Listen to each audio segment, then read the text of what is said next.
John and I actually had a list of about 1,000 business ideas before we started. There are so many paths that we can go down, but it doesn't work unless we actually build a big audience. The thing I'm most excited for is building an empire off newsletter. There's a lot of people in the space that might promise X and deliver Y. As a result, a lot of partners probably got burned. The forcing function for us here is literally just money. If we don't make our partners money, we don't have a business.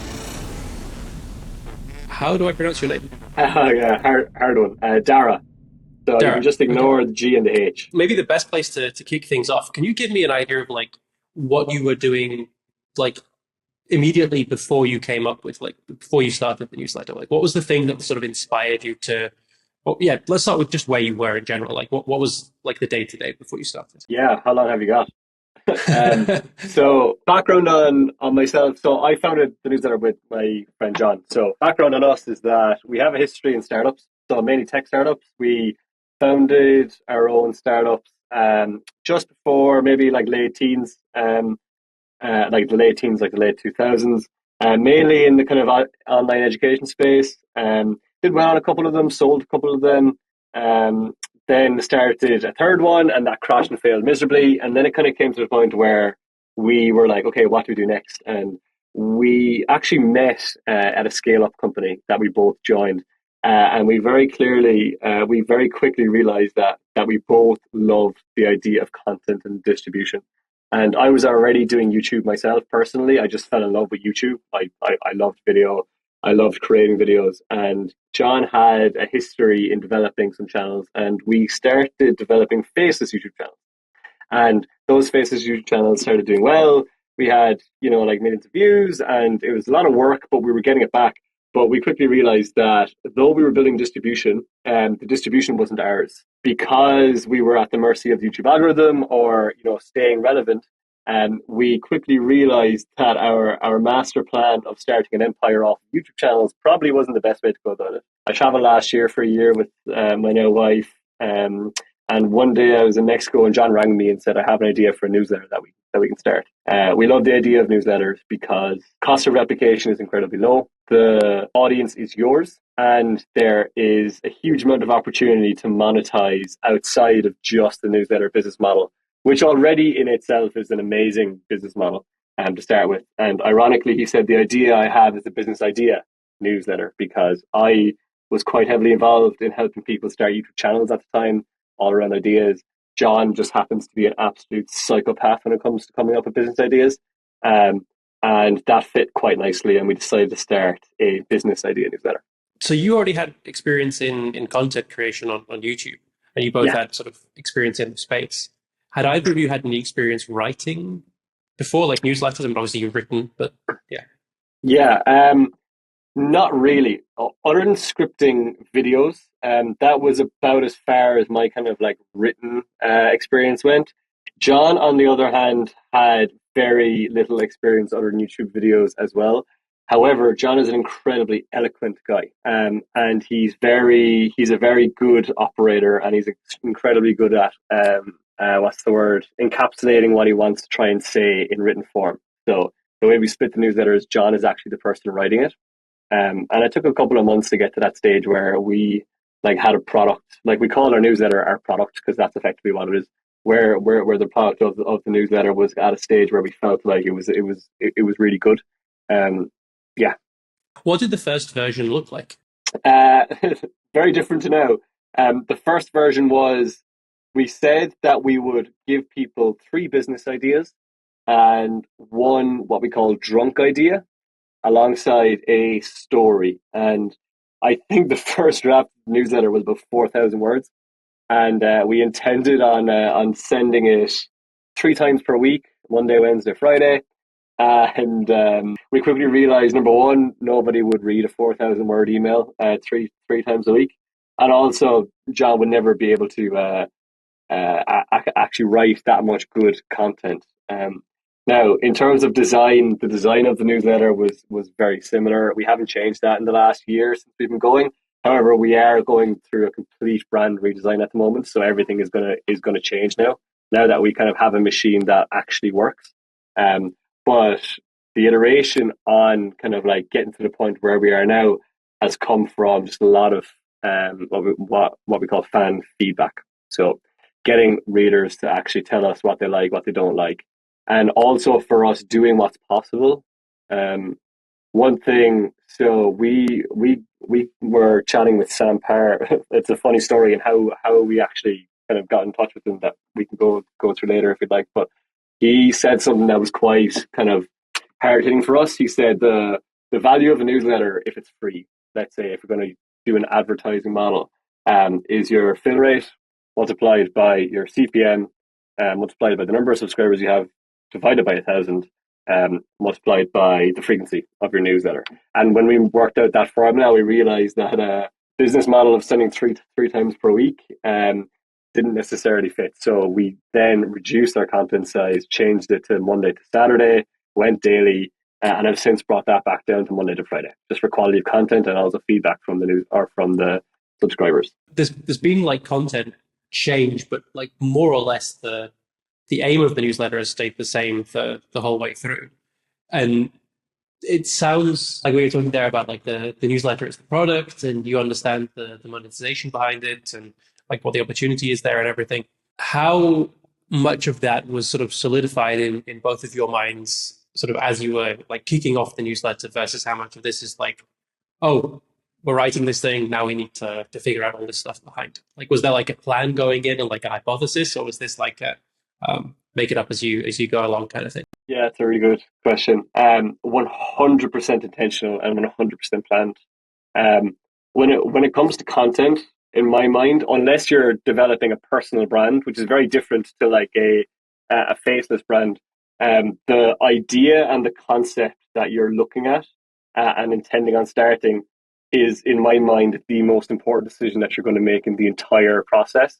The reason being is because what you're looking to develop determines what your audience is, how much they're going to pay for the newsletter if it's going to be charged, or how much they're going to click on ads if it's not going to be charged, who those ads are actually targeted to. If you want to develop products afterwards, what kind of products are you going to develop for them?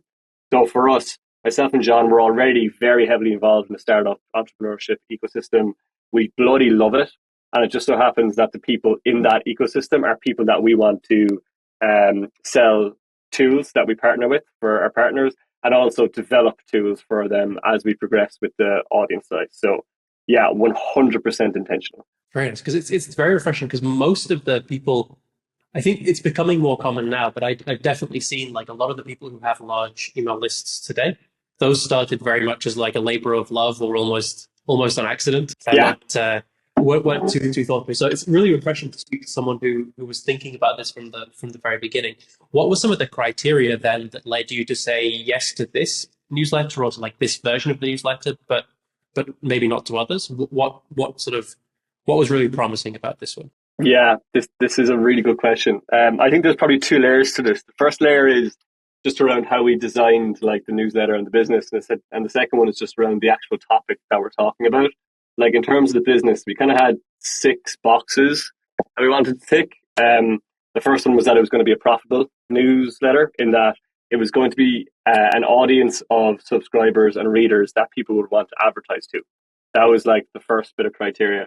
The second bit of criteria was we wanted to make sure that we were kind of hitting on a white space. So newsletters slash content is just incredibly saturated. And we wanted to make sure that like you're never going to create a new vertical of content, like not unless you're like hyper active in experimentation and like willing to risk a lot of money and a lot of time.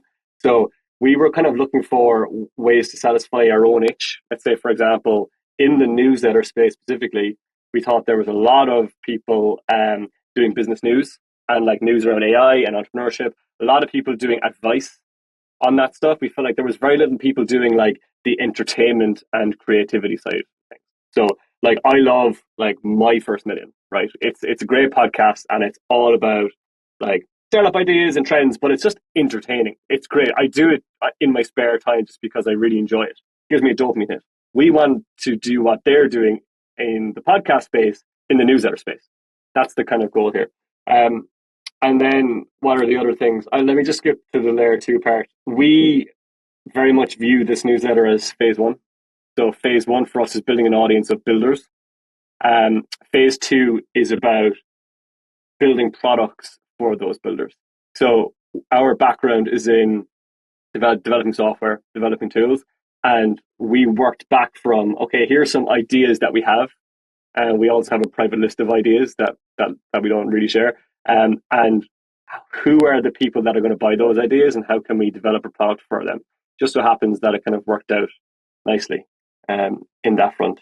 And also another element was this, like the supply and demand dynamics of the partners that we'd be working with. Just so happens that B2B SaaS companies and like other kind of like business to business based tools have a lot of money to throw at newsletters, and that's why we focused on this, because this was a little bit by accident. But what we find is that we're actually, our audience is a mix between B2C and B2B, in that our subscribers, oftentimes only 15% of our subscribers are actually running a business. A fair portion of them intend to start one in the next kind of 12 months. But the majority of them are people in tech companies in leadership positions that actually have the ability to make decisions whilst building something on the side. So we kind of hit the jackpot there where we're hitting those two verticals at the same time. Very cool. And it's interesting you say that there a lot of people are already in like full time positions, and you touched on the entertainment factor of like my Mm. first million. It's something that I tend to see newsletters. They really have sort of three ways of providing value, I think, or three Yeah, buckets of like education, information, or entertainment, basically. And normally it's a yeah, mix of the three. With your like, if you I think if you came in from the outside and you say, oh, it's business ideas, like the value is in yeah. the idea.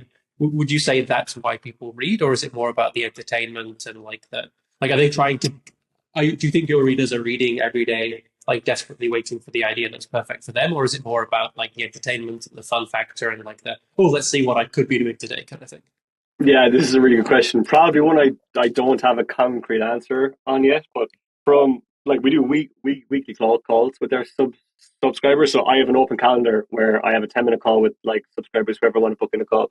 And what it seems to be is that um, people use our newsletter and view our newsletter as a source of inspiration and motivation. So like we're definitely educational in that, like if you are new to business or whether you're like a 40-year veteran in business and a multi-billionaire, there are still elements to the newsletter that you will get little snippets from.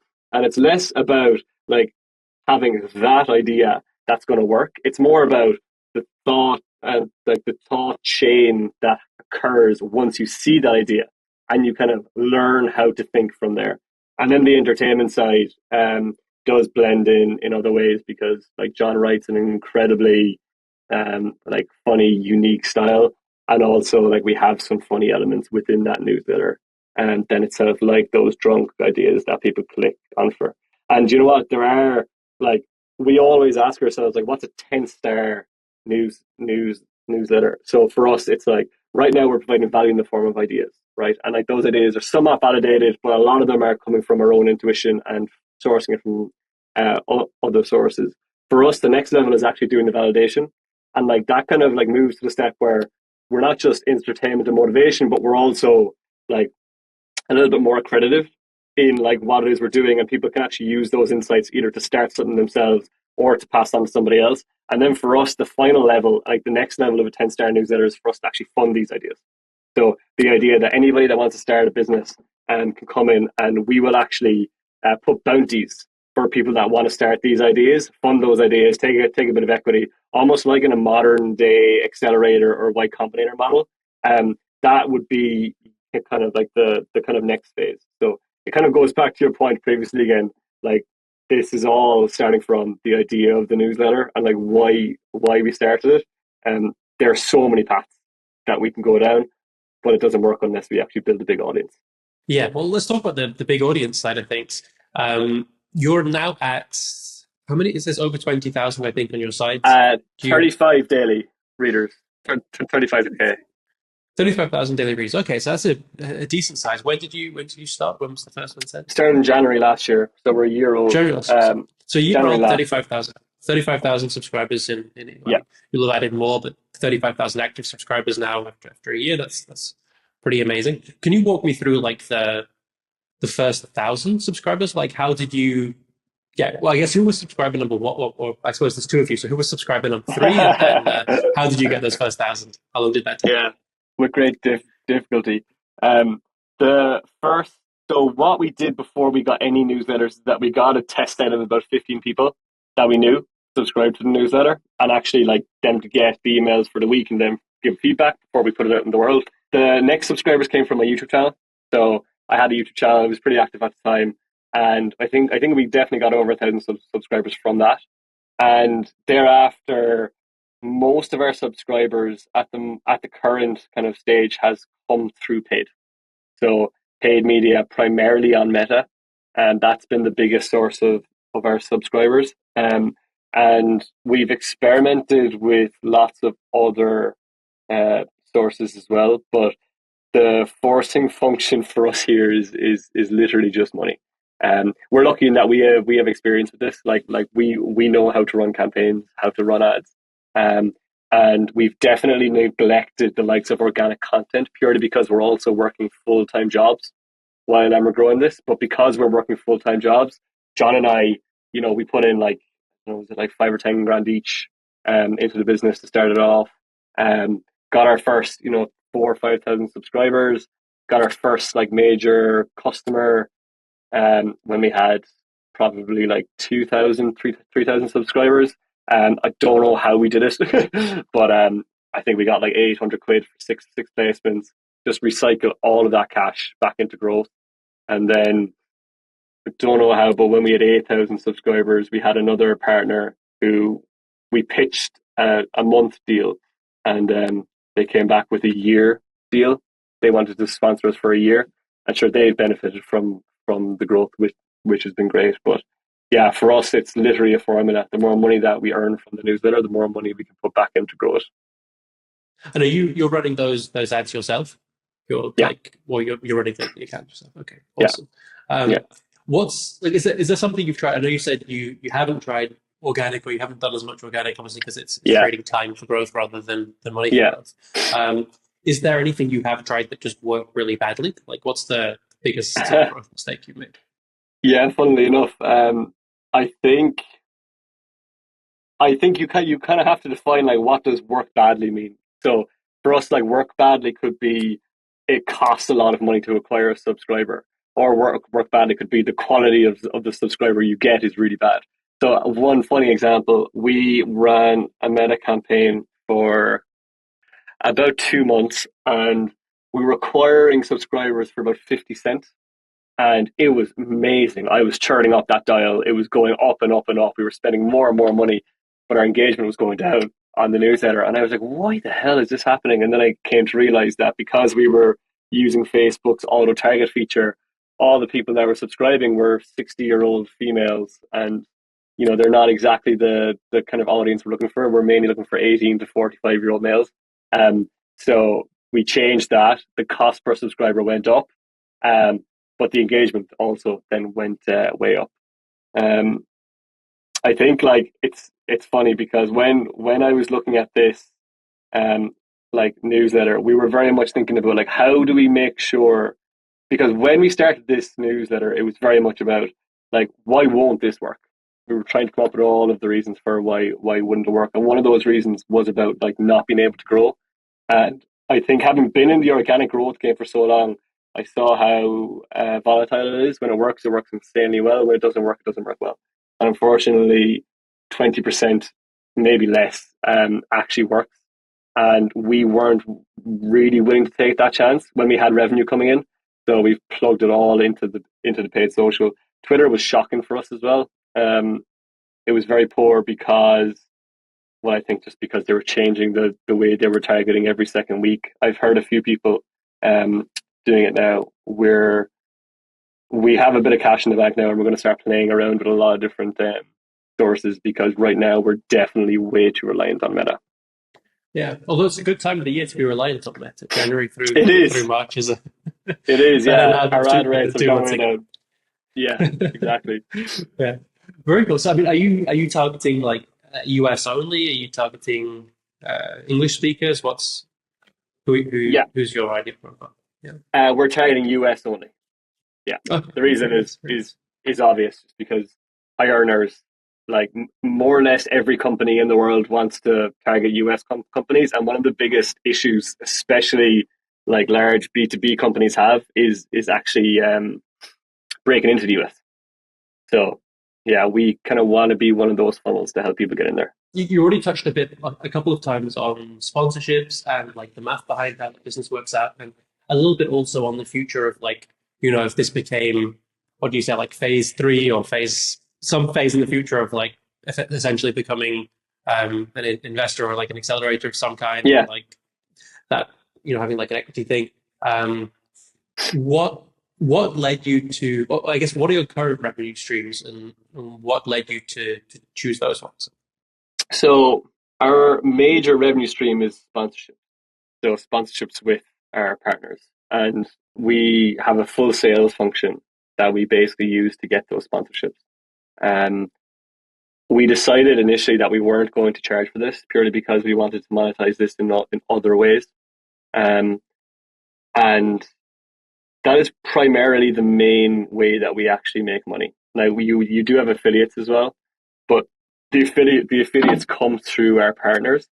And what we find is that when we actually, let's say, commit to like a brand partnership for like 3 to 6 months, we can work really closely with them to actually understand what kind of a fit it is, number one, but also what kind of copy do you use? Like what actually gets the audience to click? What is the landing page that we need to actually put to make sure that there is a conversion on the other line? Because ultimately, if we don't make our partners money, we don't have a business.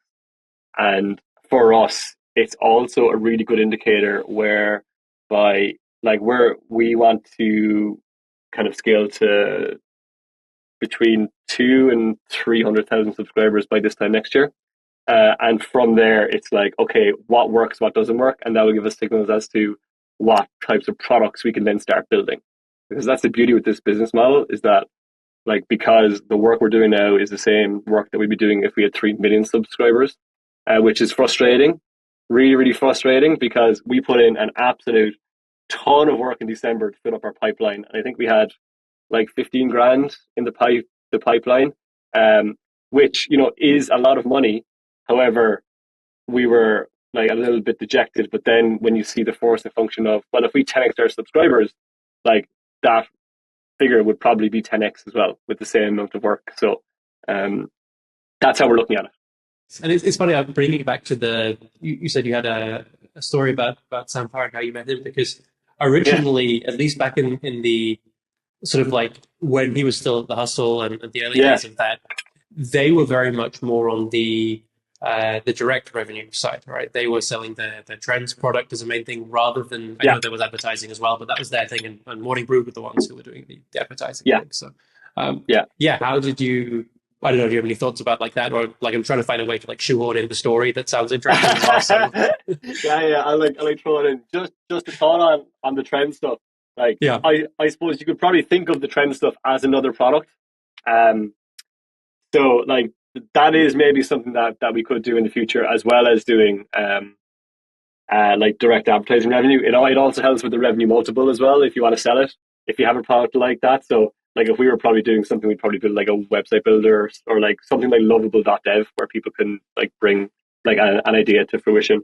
But the Sampar story, so we one of the biggest things that we wanted to do when we started off the newsletter was try and get a shout out on my first million, because we were conscious that uh, the step change that would induce would be absolutely massive for us, because it's done it for so many other people and it's exactly our audience. And then so we said we'd set our sights to try and get a meeting with Sam and Sean and to try and show them the newsletter. Now I won't go into everything that we tried, but the thing that worked with Sam was I saw him posting something on Twitter where he did a 360 kickflip on a skateboard like 11 years ago, and like he was a bit tubby, and he said, like I'm 10 years on and much fitter now, and I can still do it. So what I did is I got Tony Hawk to do a cameo, and I paid like 500 quid for Tony Hawk to do a 30-second video that was really terrible. It was so bad. I told him exactly what to say and he just fucked it up completely, and he got paid $500 for it. But I cut that up, and I took a picture of a cushion underneath the blanket, and I put it up on Twitter saying, "Hey Sam, we have a gift here for you, but you only get the gift if you do what Tony Hawk is challenging you to do." And the reason we used Tony Hawk obviously was because Sam likes skateboarding, biggest skateboarder in the world. Who the fuck am I? Like, he's never going to pay attention to me if I challenge him. So he did it, funnily enough, got his address, um, sent him on this, because at this stage we had no gifts. We were like, fuck, we need to get a gift. And his dog passed away in the previous year from the podcast. So we kind of like made a little teddy of his dog and sent him a note and a couple of other things. And the biggest thing actually was that we also put something in it, in the package, for his wife, Sarah, as well, as an extra like add-on. And Sarah was actually the person to reach back out to us, um, and said that, you know, he gets loads of things and he never replies to any of them, but because it's to do with his dog, um, this is a little bit different. And yeah, we hopped on a 15-minute call with him, just chatting through it. We still emailed back and forth just about updates and stuff. Haven't gotten that shit out of my first million yet, but we're still holding out hope for the future. Very cool. Very cool. Nice. That's a fun story. And what led you to it's like to bring it back to or did he have any, because you said he was talking about the revenue model. Did he have any thoughts for you on direct revenue versus sponsorships or Hmm. like, No, no, not necessarily. That wasn't something that we chatted about. Um, I definitely have sensed from a lot of newsletter partners that they're a lot more hesitant to work with newsletters now than I would reckon they used to be. I think that's purely just a market saturation issue, in that there's a lot of people in the space that might promise X and deliver Y. And as a result, a lot of partners probably got burned and they haven't seen the results. The funny thing is, and it's the kind of frustrating bit of newsletters, is that it kind of only really works from an advertising side if you're really big. And to get really big, ultimately, unless you get freakishly lucky and, do a Ronan Chung and kind of, get run down .ai via Twitter, you're going to have to pay for that audience. And you can't pay for that audience without getting sponsorships. And it's a vicious, like, chick or egg situation. Um, so that's why now, like, we're actually kind of like, raising money to kind of get to that point where like we're big enough that all the bigger players start paying attention. Um, and at that stage, I'd definitely be pushing towards that kind of direct revenue. But it depends on what you're looking to achieve. Like, one of the biggest things that we focused in on at the start was that we wanted a big audience that we could sell products to for negative CAC, for distribution. And that didn't make sense if we were to launch a paid newsletter.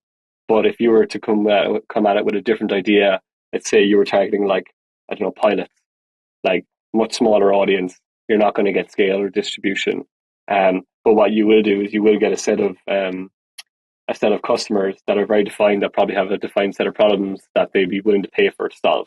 It makes more sense to do a paid newsletter at that point, be our product or the content itself. yeah, totally. Is there any like has there been like a big, or maybe to rephrase it, what's been like the biggest challenge so far? What's been like I don't know if there's been like a big risk or like an inflection point moment, or just like, yeah, what's the down moment of the last year, I guess? Definitely, there was a moment where it took us like 3 months to get to 8,000 subscribers, or 4 months to get to 8,000 subscribers. And we took another 4 months to get past 8,000 subscribers. And the reason for it was because we realized we acquired, to put it bluntly, shit subscribers that weren't interested in the newsletter. And that killed our momentum big time.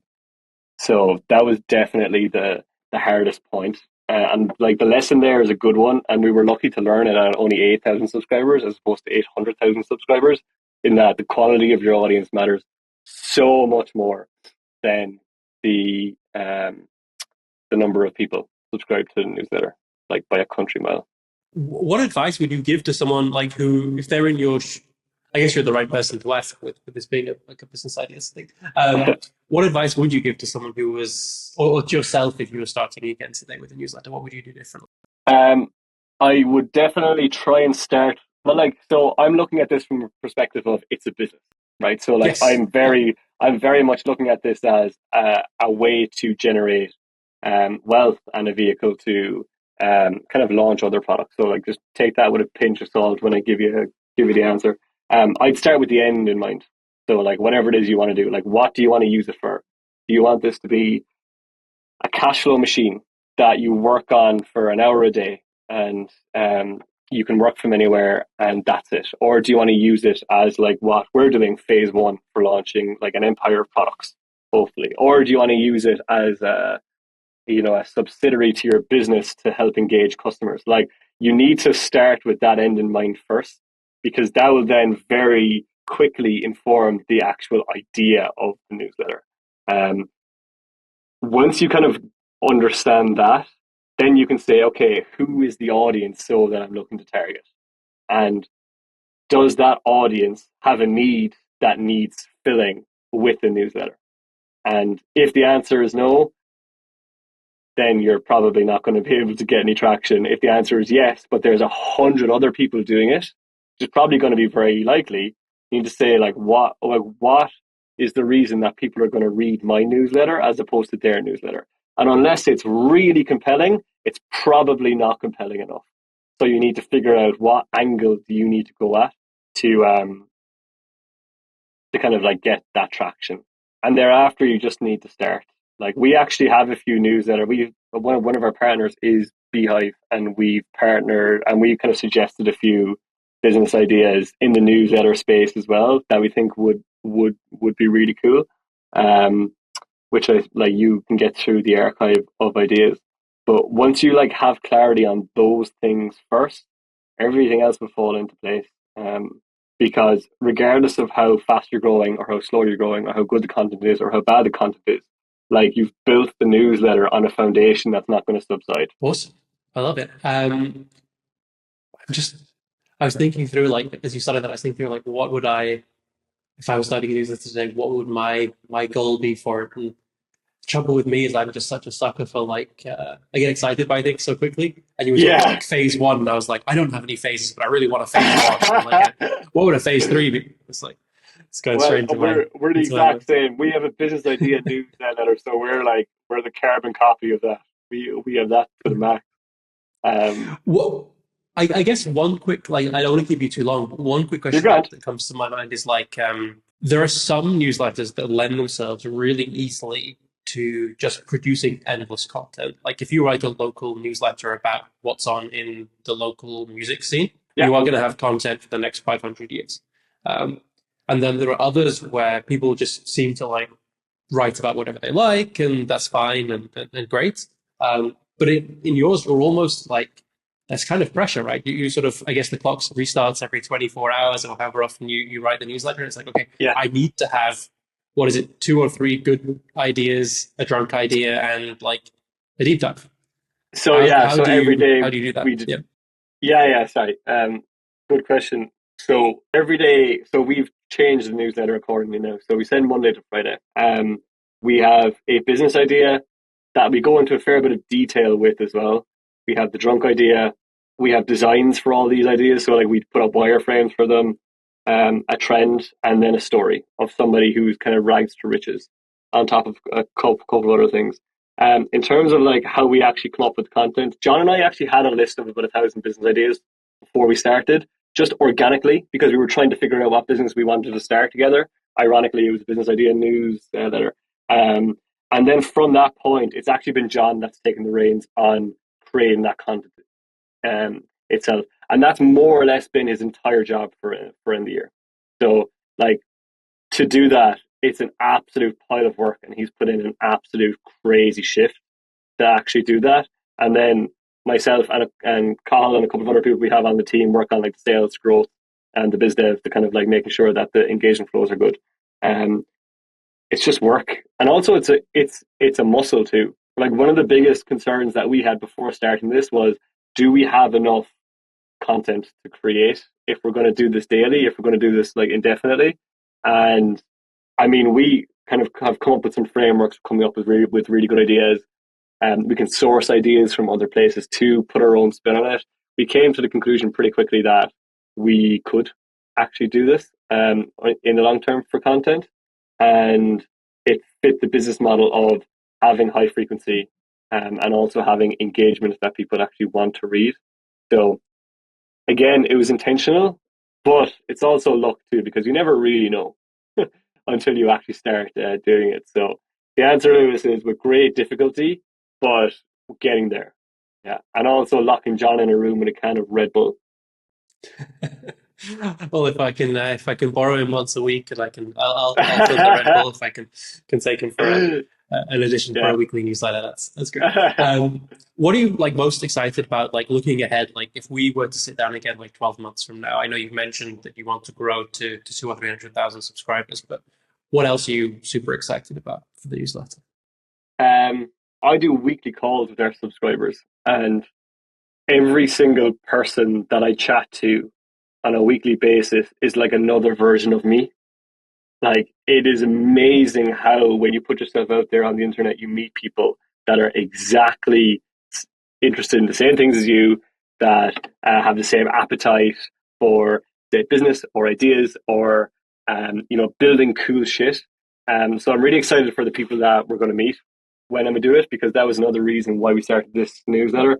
Um, I think ultimately, Lewis, the thing I'm most excited for is building an empire off newsletter. Like that's like ultimately been our goal from the very start. It's utilizing number one the audience, generating a lot of cash flow with the business. I mean, ultimately, like I said, whether we have 3,000 subscribers or 3 million, it's the same work that we need to do on the back end.